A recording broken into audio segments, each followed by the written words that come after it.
नमस्कार दोस्तों, स्वागत है आपका हमारे इस चैनल धूप धनुषी आरती में। दोस्तों, आज जो है मैं आपको माघ शीर्ष जो शुक्ल अष्टमी है उस दिन आप किस तरीके से जो है माता अन्नपूर्णा की दशोपचार पूजा करेंगे उस विधि के बारे में आपको बताने वाला हूँ। तो माघ शीर्ष जो अन्नपूर्णा पूजन आप करेंगे यानी कि शुक्ल अष्टमी की जो अन्नपूर्णा, मैं पूजन की बात कर रहा हूँ, यहाँ पर व्रत की बात नहीं कर रहा हूँ। आप चाहे तो माघ शीर्ष पूर्णिमा के दिन भी जो है एक ही पद्धति से आप पूजन कर सकते हैं दश उपचार आदि के साथ। और व्रत आदि के बारे में मैंने ऑलरेडी जो है वीडियो बना दिया है, उस वीडियो को आप लोग एक बार चेक कर लीजिएगा अगर आप लोगों ने अभी तक उसे नहीं देखा है तो माघ शीर्ष जो शुक्ल अष्टमी होता है, हमारे यहाँ पर अष्टमी को बहुत महत्व दिया जाता है। एक तो माँ के काली रूप की पूजा के लिए अमावस्या तिथि को, और अष्टमी जो तिथि होती है, जो शुक्ल अष्टमी तिथि होती है, उसे माँ अन्नपूर्णा की तिथि के रूप में यहाँ पर ज़्यादा महत्व दिया जाता है। वैसे कई घरों में दुर्गा पूजन आदि भी किए जाते हैं, मतलब जिनके घर में दुर्गा माँ की प्रतिष्ठा है, पर साधारण तौर पर जो है उस दिन को माँ अन्नपूर्णा का दिवस माना जाता है हमारे इस तरफ जो है। तो उस दिन जो है हर अष्टमी पर ही, हर महीने ही शुक्ल अष्टमी पर पूजन किया जाता है, अन्नपूर्णा पूजन जो है। पर माघ शीर्ष महीने में शुक्ल अष्टमी में अगर आप पूजन कर रहे हैं और दश उपचार से पूजा करना चाहते हैं तो उसके लिए जो है आप सबसे पहले जो है माँ के आचमन प्रदान करिए। माँ की मानस उपचार पूजा आदि ये सब कुछ तो आपको करना ही है, गंधादि अर्चन आदि मानस उपचार पूजा आदि आपको कर लेना है। उसके बाद जो है ना आपको माँ के आचमन प्रदान करना है। मैं यहाँ पर केवल निवेदन विधि आप लोगों को बता रहा हूँ। तो निवेदन विधि में सबसे प्रथम जो है आप माँ को आचमन प्रदान करिए, उसके बाद जो है माँ को आभूषण आदि प्रदान करिए। अब आभूषण आदि प्रदान में बहुत सारे लोग आप लोग कन्फ्यूज ये हो जाते हैं कि आभूषण में हम लोग असल में क्या दें। आभूषण में कुछ भी दिया जा सकता है। आपके पास अगर सोने चांदी के जो चूड़ी आदि जो है, या फिर कोई गहने अंगूठी आदि कुछ भी आपने बना कर रखा है, आप वो दे सकते हैं। आप चाहे तो जो कि सुहाग की चूड़ी आदि है वो आप दे सकते हैं, और उसके साथ जो है सिंदूर आदि और सुहाग की चूड़ी ये आप दे सकते हैं। या फिर जो है आजकल बहुत सारे लोग कहते हैं कि हम लोग सिटी गोल्ड आदि का गहने जो है हर बार, क्योंकि हमारे लिए सोने चांदी का खरीदना तो संभव नहीं होता है, तो सिटी गोल्ड आदि का जो भी गहने आदि है वो हम लोग माँ को देते हैं हर बार जो है पूजा जब करते हैं। तो हाँ, दिया जा सकता है, उसमें कोई समस्या नहीं है, वो भी श्रृंगार का ही सामान है और वो भी आप दे सकते हैं। अलंकार कहा जाता है इसे, रत्ना अलंकार। तो ये आप जो है माँ को प्रदान कर सकते हैं आभूषण के तौर पर। इसके साथ साथ सिंदूर आदि प्रदान कर सकते हैं, सुहाग की चूड़ियाँ जैसे मैंने कहा वो आप प्रदान कर सकते हैं।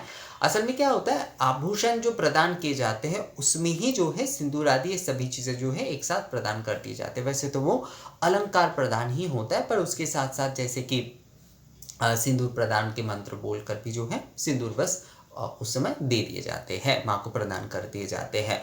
तो उसके बाद जो है आपने आचमनीय माँ को प्रदान कर दिया, आपने आभूषण माँ को प्रदान कर दिए। इसके बाद जो है आपको जो है माँ को आचमनीय प्रदान करिए, जो है आपने आभूषण प्रदान कर दिया। अब जो है गंध प्रदान करना है आपको, पुष्प प्रदान करना है, अक्षत प्रदान करना है, पुष्पमाल्य प्रदान करना है, धूप आपको प्रदान करना है, दीप प्रदान करना है आपको जो है नैवेद्य प्रदान करना है, पुनराचमनीय प्रदान करना है, अनुवासन। पुनराचमनीय एक्चुअली कॉमन होता है, ये जो है पुनराचमनीय अनुवासन जो है वो आपको माँ को प्रदान करना है, और इस तरीके से जो है आपका संपूर्ण हो जाता है दशोपचार के पूजा विधि जो है। तो सर्वप्रथम आपको आचमनीय प्रदान करना है, उसके बाद आपको आभूषण प्रदान करना है, उसके बाद जो है आपको गंध प्रदान करना है, आपको पुष्प प्रदान करना है, आपको अक्षत प्रदान करना है, आपको पुष्पमाला पत्रमाला आदि प्रदान करना है, उसके बाद जो है आपको धूप प्रदान करना है।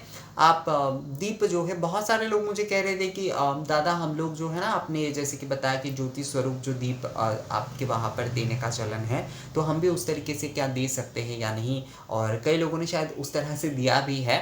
मैंने जिस तरह से ज्योति मंत्र पढ़ के जो है दिया था, तो हाँ दिया जा सकता है, कोई समस्या उसमें नहीं है। असल में हमारे परिवार की वो नियम है, ये ज्योति रूप में वो दिखाए जाते हैं। दीप जो है उसे प्रत्यक्ष दीप कहा जाता है, असल में ज्योति रूप में जो है उसे प्रत्यक्ष दीप कहते हैं या प्रत्यक्ष ज्योति कहते हैं। तो वो जो है वो भगवान को निवेदन किए जाते हैं। हमारे यहाँ पर वही नियम है, यहाँ पर एक दीप जलाकर कोई निवेदन नहीं होता है। आप चाहे तो 5 दीप आदि जलाकर निवेदन कर सकते हैं, पर क्योंकि आरती आदि होती है तो 5 दीप आदि उस तरह से निवेदन के समय नहीं होता है, ज्योति के माध्यम से ही जो है वो निवेदन किए जाते हैं। तो आप अगर अपने घर पे दीप प्रदान करते आए हैं तो आप वही करिए, उसे आप मत बदलिए। मैं कहूँगा कि उसे अगर ना बदले तो ही अच्छा है, पर आप जो है ऐसा कुछ नहीं करते हैं, आप जो है ज्योति रूप में दिखाना चाहते हैं तो दिखा सकते हैं, या फिर ज्योति रूप में दिखाने के बाद भी दीप दिए जा सकते हैं, उसमें कोई समस्या नहीं है। मतलब कम से कम आपको ज्योति रूप में दिखाना होता है। हमारे यहाँ पर दीप की जगह पर जो है ज्योति रूप में उस प्रकार से प्रदान करना होता है, क्योंकि उपचार विधि जो है वो पूर्ण करना होता है। मान लीजिए कि नैवेद्य की जैसे बात हो गई, तो नैवेद्य आप जो है कई प्रकार के दे सकते हैं, पर कम से कम आपको आज्य यानी कि घृत के नैवेद्य कम से कम आपको नैवेद्य देना ही होगा। आप जो है इसके आगे आप मान लीजिए 5 प्रकार के फल आदि, अखंड फल आदि, खंड फल आदि, ये सब कुछ दे सकते हैं, शर्करा आदि बहुत कुछ दे सकते हैं। पर जो है आपको जो है कम से कम जो है आज्य नैवेद्य देना ही होता है। नैवेद्य आप अगर उपचार कर रहे हैं तो उपचार को पूर्ण करने के लिए जो है ना वहाँ पर दिया जाता है। तो उसी तरह से जो है दीप के क्योंकि एक दीपक नहीं निवेदन होते, तो वहाँ पर ज्योति स्वरूप में वो प्रत्यक्ष ज्योति आदि जो है वो निवेदन कर दिए जाते हैं। तो वो हमारे नियम है, आप चाहे तो कर सकते हैं, पर अगर आपके परिवार में दीप निवेदन का चलन है तो आपको उसे ही करना चाहिए। तो धूप हो गया, दीप हो गया, उसके बाद जो है नैवेद्य, पुनराचमनीय और अनुवासन जो है। अनुवासन ना मैं असल में जो है हमारे यहाँ पर तो जैसे कि लक्ष्मी पूजा आदि में इसका काफ़ी चलन है। एक जन ने मुझसे शायद सवाल पूछा था कि आपने बताया कि दीपावली के आपके वहाँ पर अलग से कोई नैवेद्य आदि नहीं दिए जाते। हाँ, हमारे यहाँ पर अलग से किसी भी प्रकार का कोई नैवेद्य नहीं होता है। असल में धूप नैवेद्यम ही होता है हमारे यहाँ पर, और आज्य नैवेद्य यानी कि घृत जो है वो नैवेद्य निवेदन करके उस आज्य से ही, उस घृत से ही जो है धूप नैवेद्यम आदि किए जाते हैं। ये हमारा नियम होता है। और जो तेजस आदि होते हैं उसके साथ तो फल आदि दिए जाते हैं, पर मतलब जो अखंड फल नारियल आदि होते हैं वो तो दिए जाते हैं, पर मूल रूप से हमारे यहाँ पर अलग से किसी भी प्रकार का कोई नैवेद्य निवेदन नहीं होता है। अब कई समय जो घर पे कुछ मिठाई आदि बनाते हैं दीपावली आदि के दिन जो है, तो उस मिठाई को जो है भगवान के सामने रखते हैं, पर उसे निवेदन नहीं करते हैं। निवेदन में जो है हमारे यहाँ पर मतलब नैवेद्य रूप में जो निवेदन होता है वो आज्य नैवेद्य आदि ही होता है, और मतलब धूप नैवेद्य जिस तरह से प्रदान किए जाते हैं वही होता है, बाकी और कुछ नहीं होता है दोस्तों। तो ये एक अलग प्रसंग था वैसे, पर इसके बारे में एक जन ने मुझे 2 बार मेल किया, तो मुझे लगा कि इस वीडियो में बता देते हैं, शायद अगर वो सुन रहे तो उन्हें इसका जवाब मिल जाएगा। तो ये जो है आपको इस तरह से जो है माँ अन्नपूर्णा की दशोपचार पूजा करते। मैं फिर से एक बार बताता हूँ क्योंकि इसके बीच में कई सारे प्रसंग आ गए। तो आपको आचमनी प्रदान करना है, आपको जो है आभूषण प्रदान करना है, आपको जो है गंध, पुष्प, अक्षत, पुष्पमाला, पत्रमाला प्रदान करना है, उसके बाद आपको धूप प्रदान करना है, आपको दीप प्रदान करना है, आपको नैवेद्य प्रदान करना है, आपको पुनराचमनी प्रदान करना है, आपको अनुवासन देना है। ये 10 उपचार विधि के साथ पूजन करके जो है आपको पुष्पांजलि आदि करके माँ की आरती करना चाहिए, और उसके बाद जो है आपको पूजा समर्पण करना चाहिए। ये हो जाता है 10 उपचार विधि से माँ अन्नपूर्णा की पूजा। और माँ अन्नपूर्णा की मंत्र जो कि श्री भगवती माहेश्वरी अन्नपूर्णा दिव्य नमः, या फिर श्री भगवती माहेश्वरी अन्नपूर्णायै नमः, ये कहते हुए ही जो है आपको पूजन करना है। यानी कि एष धूप श्री भगवती माहेश्वरी अन्नपूर्णा दिव्यै नमः, या फिर एष धूप श्री भगवती माहेश्वरी अन्नपूर्णायै नमः, एष दीप श्री भगवती माहेश्वरी अन्नपूर्णा दिव्यै नमः, एष दीप श्री भगवती माहेश्वरी अन्नपूर्णायै नमः। यहाँ पर आप निवेदयामी भी बोल सकते हैं, नमः भी बोल सकते हैं।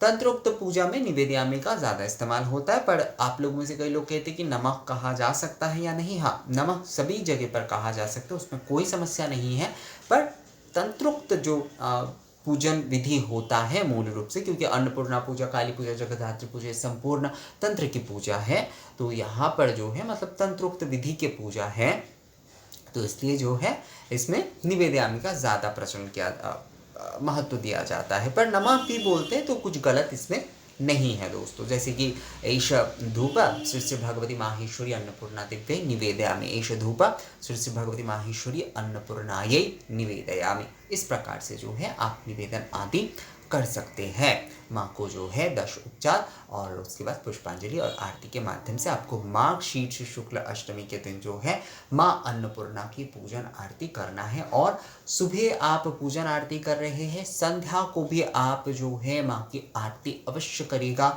माँ की अगर हो सके तो धूपनवासन या फिर धूप विलास आदि अवश्य कराइएगा संध्या को, और उसके बाद आप आरती अवश्य करिएगा। बहुत सारे लोग क्या करते हैं, सुबह बस पूजा कर लेते पर शाम को उतना महत्व देकर आरती आदि नहीं करते। ये बिल्कुल गलत है। उससे आपकी पूजा जो है ना वो पूर्ण नहीं होती। उस दिन की जो पूजा है आपको सुबह जैसे पूजन आदि करना चाहिए। मतलब कई लोग केवल धूप दीप जलाकर छोड़ देते, नहीं, विधिवत तौर पर जो है संध्या के समय भी जो है आपको आरती करना चाहिए।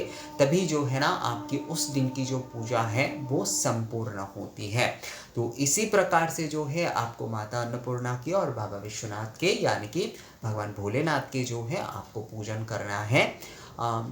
इसमें जो है बहुत सारे लोग कहते हैं कि क्या हम लोग श्री श्री काशी विश्वेश्वराय नमः बोल सकते हैं? हाँ, बोल सकते, बिल्कुल बोल सकते, कोई समस्या उसमें नहीं है। माता अन्नपूर्णा और बाबा विश्वेश्वर की पूजन जो है आप अवश्य शुक्लाष्टमी के दिन करिए मार्गशीर्ष महीने की। इससे जो है आपके घर में समृद्धि रहेगी और माँ की कृपा आपके ऊपर हमेशा बनी रहेगी। तो ये वीडियो आप लोगों को कैसा लगा दोस्तों, मुझे कमेंट्स करके ज़रूर बताइएगा। अगर ये वीडियो अच्छा लगा है तो इसे लाइक और शेयर भी ज़रूर कर दीजिएगा। मिलते हैं आपसे अगली वीडियो में, तब तक के लिए नमस्कार।